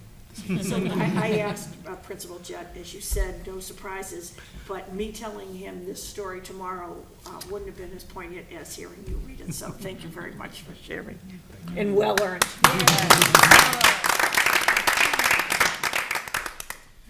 All right, Finance Subcommittee. Okay, the first thing that we have is the FY18 fee proposal, which we voted on in the Finance Subcommittee meeting on Monday, the 5th of June. And Assistant Superintendent Pavlicek is going to speak to that for a moment before we vote. Earlier this year, this is the same fee schedule, just rolled forward from last year. The only changes in it, only new language at all, are highlighted in yellow. Earlier this year, you voted the change in the summer school enrichment fee schedule. And what we haven't done and just need to do at this point as a housekeeping measure is to basically make a vote saying that nothing else is changing. That, in fact, that we did vote to change those, but we haven't said officially that we're not changing anything else. And so basically what you see here is the same fee schedule as last year with the changes to summer school that we've already made. The only other notations are, again, the issue that some of these fees are subject to change depending on the outcome of the override, notably the bus fees and the student activities fees. And also a footnote at the bottom of the last page, which is something we discussed which isn't truly a fee, but it's a proposal from our rental coordinator. We have some events that are huge, that have large numbers of people here. And we are proposing that for events that contain more than 500 people, they should contract with the Milton Police for a police detail, because the traffic issues become very difficult to manage at that point. We don't have our people outside directing traffic. We have, our people are watching the building and taking care of cleaning up. But once you get 500 plus people, you saw at graduation, we had police details, that we had to have people helping park at graduation, because that's a huge crowd. But when the auditorium is full, or on a day when there are multiple events in the auditorium running sequentially, and one large group is leaving as another large group is entering, traffic becomes a really significant issue. So we're recommending that this be added sort of as a notation to the bottom, that for large events, it's at the bottom of the third page, large events of 500 or more people, we will ask renters to contact the Milton Police and arrange for a detail. We're not going to collect that money. We're not going to pay the detail. We want them to do it directly. But we think it's a really good idea. Excellent. Yeah. So this calls for a vote. Is there a motion to? So I'll move approval of the FY18 fee proposal as presented. I'll second. So moved by Donahue, seconded by Craighead. Do we run the show? Pardon me? I said, it's your subcommittee, John. You want to run the show? Okay, I'll run the show. Okay. So all in favor of the motion? Okay, it's unanimous. Excellent. Well done. And I have motions for vendor warrants. I guess I can do those. I'd like to make a motion to approve vendor warrant number 46 dated May 18th, 2017 in the amount of $527,759.27. I'll second. Moved by Craighead, seconded by Varela. All in favor? Aye. That's Excellent. One Five. abstention. 501. White. I'd like to make a motion to approve vendor warrant number 47 dated May 25th, 2017 in the amount of $180,042.01. Second. Moved by Craighead, seconded by Varela. All in favor? That's unanimous. Glenn, just as a point of reference, is the vendor warrant number 49 the one that I just looked at? Yes. Okay, great. I'd like to make a motion to approve vendor warrant number 49 dated June 8th, 2017 in the amount of $576,513.51. Second. Thank Moved by you. Donahue, All in seconded. favor? It's unanimous. Unanimous. Thank you. Excellent. That ends the Finance Subcommittee report. Wonderful. Health and wellness. All right, so we had an excellent meeting on May 26th. At that meeting, I was elected the chair of the Health and Wellness Subcommittee. I did mention at the Health and Wellness Subcommittee that it's probably the committee that I don't know as much about as other things because I wasn't ever involved with it, but member Kristen Bagley-Jones did an excellent job of getting it shipshape with Ms. Varela here, so we're in pretty good shape. It was a really great meeting. We had a lot of discussion about what occurred during the 2016-2017 school year. We discussed the position that Lori Stillman is currently holding with regards to social and emotional learning, and she's going to report back to the committee at our final meeting of the year, which will be on the 16th of June, and then probably report to the full school committee at our August meeting. But she has done incredible work. Nova Gay was there, and he talked about her collaboration and how much she has just set everyone up for success in terms of social emotional learning, and that she's going to have both short-term goals for the district and long-term goals for the district with regards to our social emotional learning goals. The position, if you recall, is grant funded, so it's not a permanent position, and the position will probably run through the summer and then come to an end at that time. And she's done a lot of work with the school evaluations and the self-assessments, and so the reports of that, we look forward to hearing from her on the 16th, and then also when she reports out to us at school committee. We also had members from the Milton Substance Abuse Coalition there, and they gave us a great report on what's been happening there.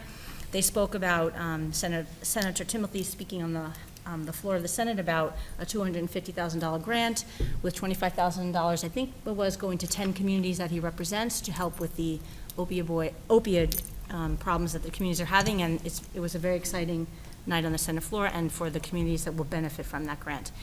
Member Varela talked to the Substance Abuse Coalition about advocating for a youth center and using some of the power of their organizations to advocate for a youth center, because that's going to help youths have something to do besides find ways to get into mischief and trouble. So that conversation was, that was a great conversation, and I really hope to see if we can move that forward. And we had a conversation as well with Noel about the speaker initiative. I forget exactly what that is called.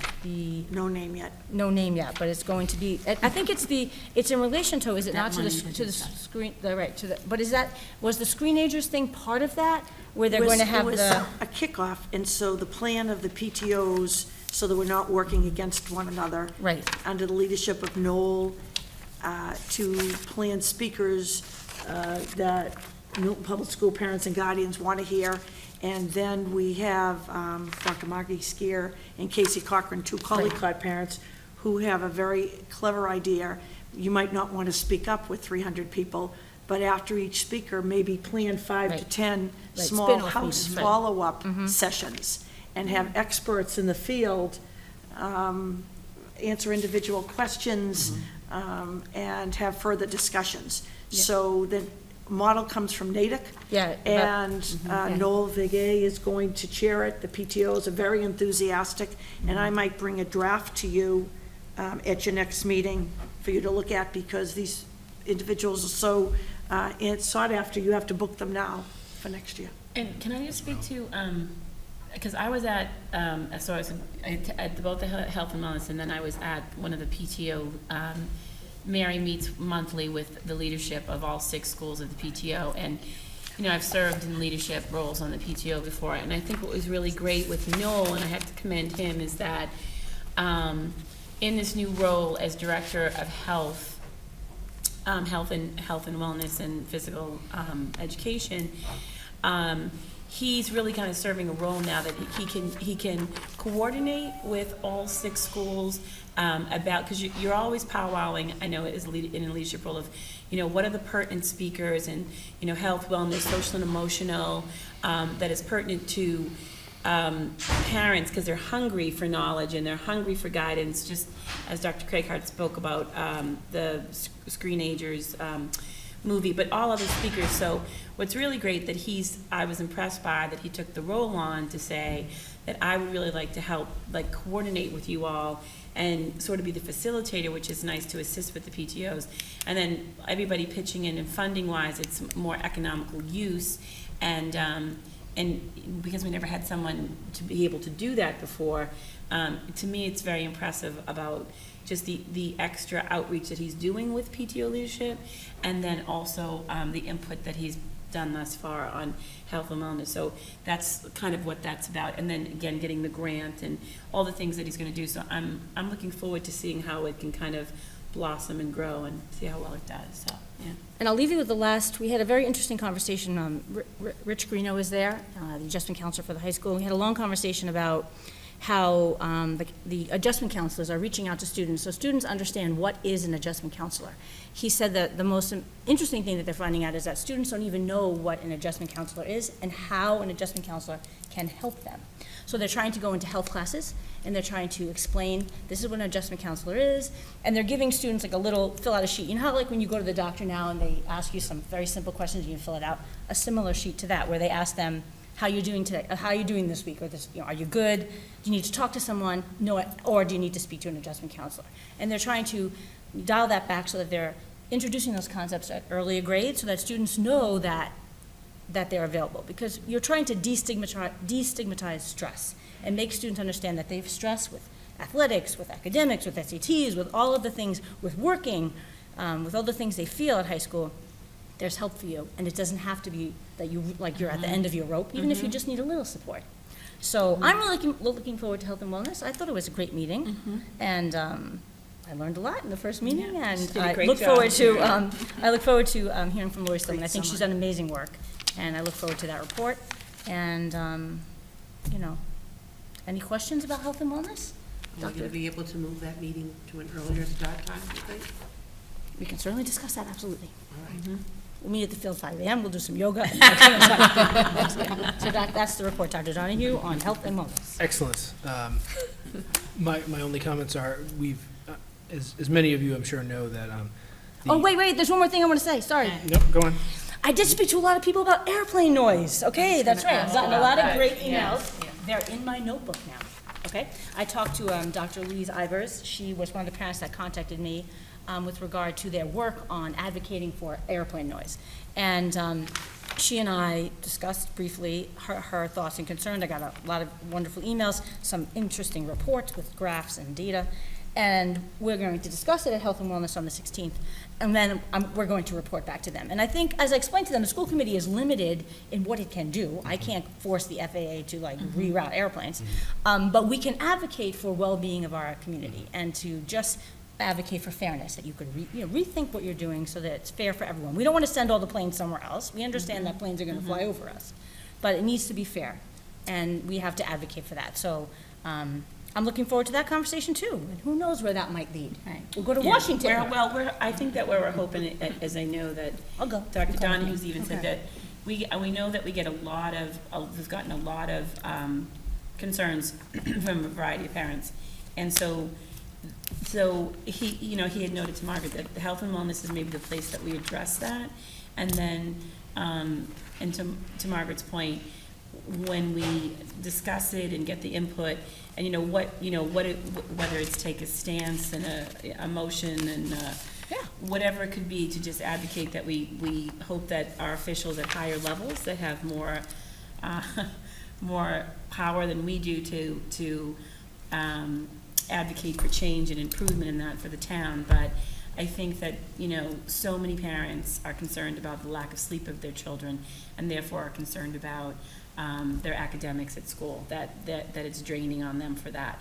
And we do get a lot of it. So we want the public to know that we are aware of it, we hear it.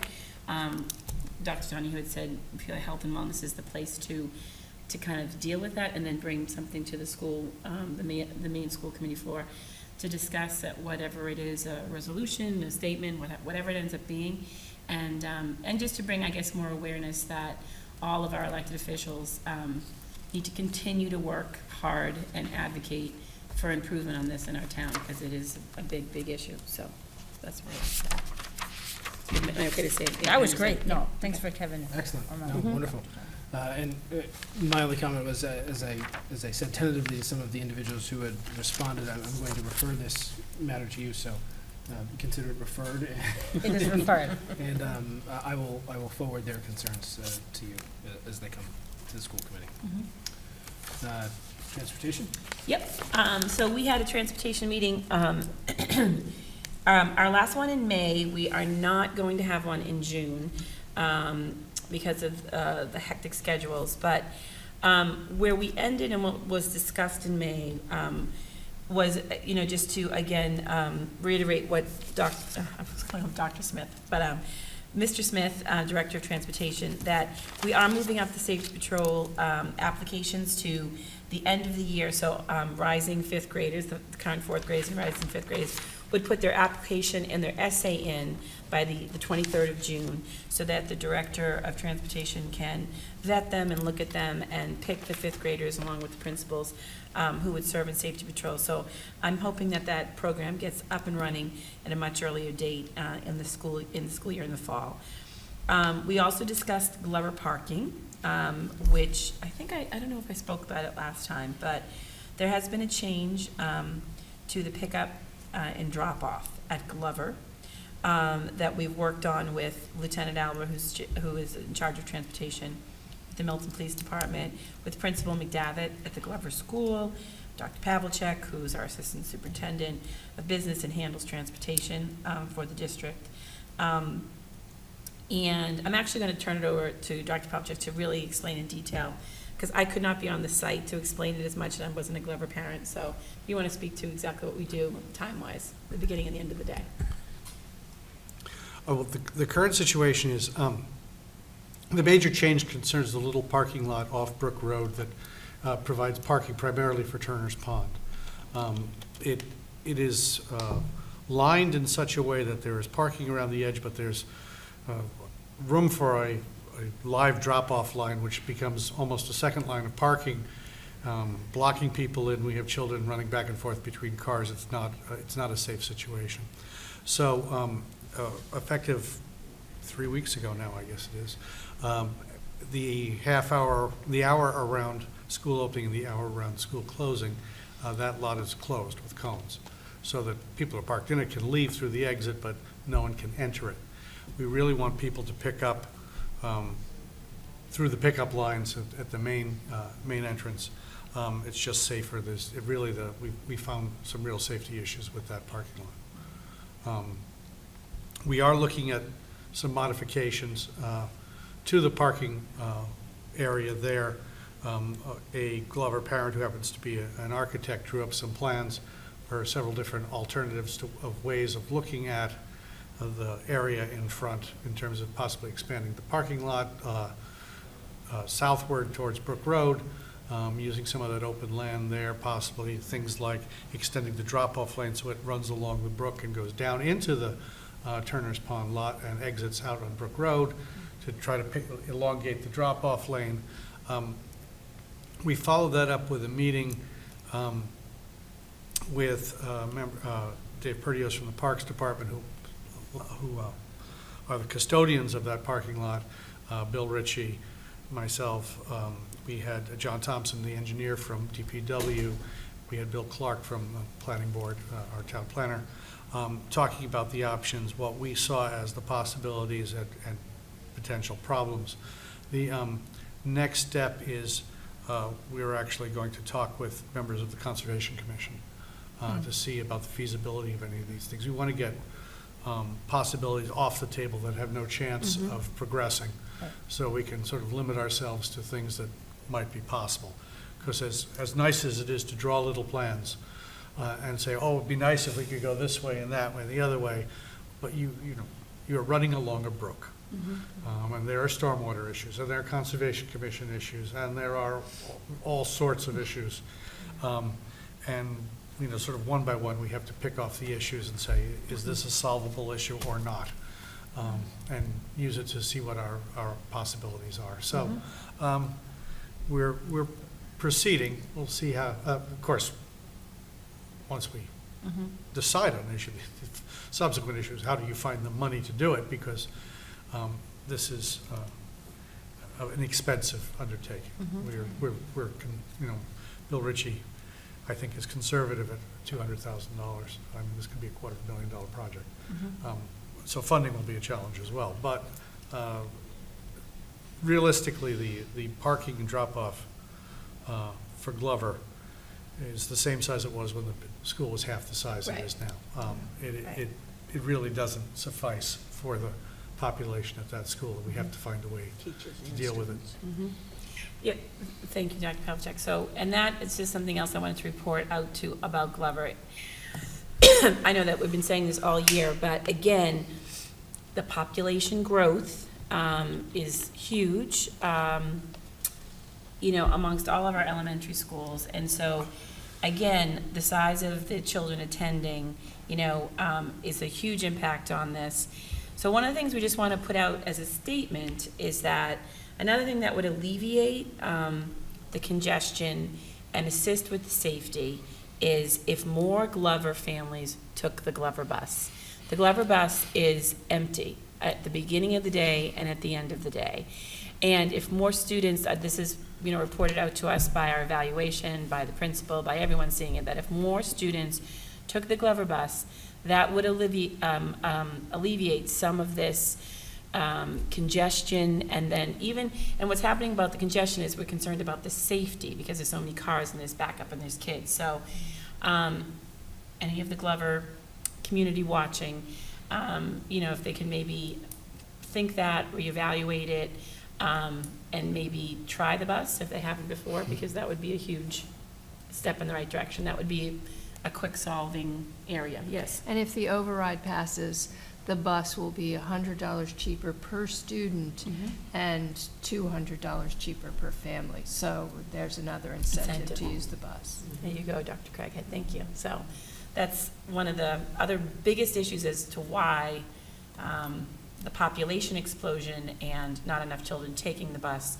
that is adding immensely to this traffic congestion and unsafe areas of pickup and drop off. So Cunningham and Collicott news, Lieutenant Alba reported out to us that they have been examining and evaluating the crosswalks at Cunningham and Collicott. So those of you who have ever been, who take Pleasant in the morning, or if you're Cunningham and Collicott family, we have the 2 stops. We have the 2 safety patrol stops. And so again, backup congestion. So over the summer, they are going to, it's reported that it will start this summer and be ready by the beginning of school, that they are going to take away the light in front of the Collicott School, and they are going to do some construction work on the curbs and the sides, expand it, and expand the crosswalk out to have one large crosswalk in the middle of the 2 schools. So that would mean that both families would have to, one of them would have to walk up a little bit further if you're a Cunningham family, and if you're Collicott, you'd have to walk down and go that way. Because they feel that only having one stop and it's bigger will, again, it will have to be a learning tool, kind of like Pierce.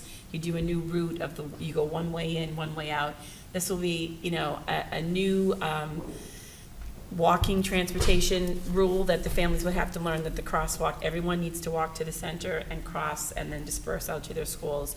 And they're going to do some improvement on the roads. I think Dr. Pavlicek talked about they're going to make the road even a little bit wider, and the curbs, et cetera. And what Lieutenant Albert thought would be good, and we're going to check in with him and pick a date more near towards the end of August before school starts, and have a transportation night, maybe at Cunningham and Collicott in the cafetorium, but speak to Glover and the changes at Glover again that were implemented now, that will re-up most likely in the fall, and to also really alert the Cunningham and Collicott community about this crosswalk situation and what's going to happen. So we'll be working with both, Principal Redden, Concannon, and McDavitt, to get that word out to all their parents to attend that big night. I don't even know if we can even film it. I know it might be too hard, but again, alerting them of these changes. But they feel that Lieutenant Abbott really feels that it's going to help with that congestion, and once everyone gets the hang of the new crossing routes, alleviate, it'd be safer overall for everyone. And then the only other thing I wanted to say, one sec, is that I have transportation. We have transportation reps from each school on the transportation and safety subcommittee, and we will be needing representation for the Glover and the Tucker next year. I think everybody else we pretty much have cemented it, but we need the Glover and the Tucker, and maybe the Pierce. I think Rachel Shannon's going up to the high school, so maybe for Pierce, but definitely Glover and Tucker. So if anyone's watching this and they're concerned about the issues there, to think about volunteering for that, that'd be great. Superintendent. I was going to say, a large part, am I correct, Dr. Pavlicek, at the Collicott Cunningham will be that at this joint crosswalk, we'll go through the fencing in front of the Cunningham. So parents are probably saying, my child's going to cross, they're going to have to walk up or down to go into the Cunningham. We're going to go through the fence and then have a crosswalk right into the front. Right, that's part of the construction. And then the preschool can go right down to the right. So to Member Varela's point, it is extraordinary how the police understand all of these safety features and the town planner, and the thought that from the transportation individuals go into all of these decisions. And they really partner with us, and they just, They've been great. I can't speak highly enough. I mean, we mostly work, I mean, the Chief, both former Chief Wells and Chief King come sometimes, but Lieutenant Albert is our pinpoint person, and he's just very, very, very good at what he does, and we're lucky to have him, and it's a good partnership. and we're fortunate, on behalf of the school district, to have a school committee subcommittee on transportation, because it would be the three of us doing the transportation, and we're better because of all the input from all the parents and your leadership and the partnership with the police. So I don't think it's a week that you don't have an idea about transportation, so it's all made everything better. And the calls that we come in, you know, you're talking about eating, transportation, and safety are essential. Thank you. Thank you. Old business, I don't believe we have anything to discuss. Citizen speak, topic response, nothing there. Next meeting agenda items. I'll take this opportunity to point out that we're off our regular schedule, so our next meeting is next week. I don't know if there's anything anyone specifically feels like we need to address, either then or during the summer. I'm not trying to figure out if we, I'm Ms. not sure, Eberhard? will we have something to update on policy? Maybe We- briefly, Eva? maybe. We might. Okay. We might have a. So a possible, we'll call it a policy update? Yeah, I think we might be able Policy to have update. an update on policy, And even. facilities, I don't know also. Oh, I facilities. mean, Yeah, Yeah, I just don't know. okay. We'll Good. know after tomorrow. And I Superintendent? have, very briefly, the students who went to the Nationals in debate and are going in the future business, and our science fair winners, and I'll make sure that we're brief and at the Excellent. beginning. Thank you. Good. All right, no one's here for citizen speak at the end. All right, so with that, I'm going to move that we enter into a executive session to discuss negotiation strategy with non-union personnel, the discussion of which an open session would be detrimental to our position. This is a roll call vote. Ms. White? Yes. Ms. Rosemary? Yes. Dr. Craighead? Yes. Ms. Eberhart? Yes. Ms. Varela? Yes. Dr. Donahue, yes. Excellent. We're adjourned into executive session, not to return into open session. Thank you. Thank you. Thank you.